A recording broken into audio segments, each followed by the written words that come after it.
الحمدللہ رب العالمین والصلاة والسلام علی سید الانبیاء والمرسلین اما بعد فاعوذ باللہ من الشیطان الرجیم بسم اللہ الرحمن الرحیم۔ حضرات محترم، آج ہم آپ کے سامنے خوشخبریاں سنانے اور اللہ سے ڈرانے کے حوالے سے ایک تعارض کی تطبیق قائم کریں گے۔ چنانچہ حدیث پاک جو حضرت ابو موسیٰ اشعری رضی اللہ تعالی عنہ سے مروی ہے، فرماتے ہیں کہ نبی محتشم صلی اللہ علیہ وآلہ وسلم جب اپنے صحابہ میں سے کسی کو تبلیغی مشن پر روانہ فرماتے تو اس کو حکم دیتے کہ لوگوں کو خوشخبریاں سناؤ، ان کو متنفر مت کرو اور لوگوں کے لیے آسانیاں بیان کرو، ان کے لیے مشکلات کھڑی نہ کرو۔ اب اس حدیث پاک سے معلوم ہوا کہ ایک مبلغ کو چاہیے کہ وہ قوم کو خوشخبریاں سنائے اور دین سے متنفر نہ کرے، جبکہ اس کے برعکس آیت کریمہ میں ارشاد باری تعالی ہے وَلِيُنذِرُوا قَوْمَهُمْ، اور چاہیے کہ وہ یعنی مؤمنین اپنی قوم کو اللہ کا ڈر سنائیں۔ اب اس آیت پاک سے معلوم ہوا کہ مبلغ کو چاہیے کہ وہ قوم کو اللہ کے عذاب سے ڈرائے، جبکہ اس کے برعکس حدیث پاک میں مذکور ہوا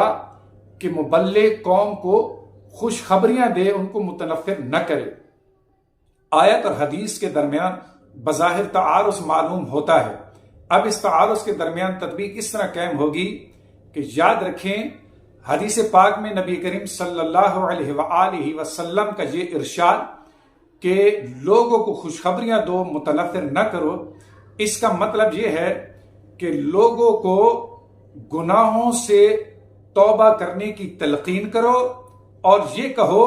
کہ جو گناہوں سے توبہ کرتا ہے اور نیک اعمال کو اختیار کرتا ہے تو اللہ رب العزت اس کی بخشش فرما دیتا ہے اور اس کے گناہوں کو مٹا دیتا ہے۔ لہٰذا اس انداز سے لوگوں کو خوشخبریاں سناؤ، لیکن لوگوں کو اللہ کے عذاب سے ڈرا کر اس کی رحمت سے مایوس مت کرو۔ اور جس آیت کریمہ میں اللہ رب العزت نے ارشاد فرمایا کہ مومنین لوگوں کو یعنی اپنی قوم کو اللہ کے عذاب سے ڈرائیں، اس کا مطلب یہ ہے کہ لوگوں کو اس عذاب یعنی اس انداز سے ڈرائیں کہ وہ نافرمانی کو چھوڑ کر اطاعت کی طرف لگ جائیں، شیطانیت کو چھوڑ کر الوہیت کی طرف آ جائیں اور گناہوں کو ترک کر کے نیکیوں کو اختیار کر لیں۔ لہذا اس انداز سے لوگوں کو اللہ کے عذاب سے ڈرائیں۔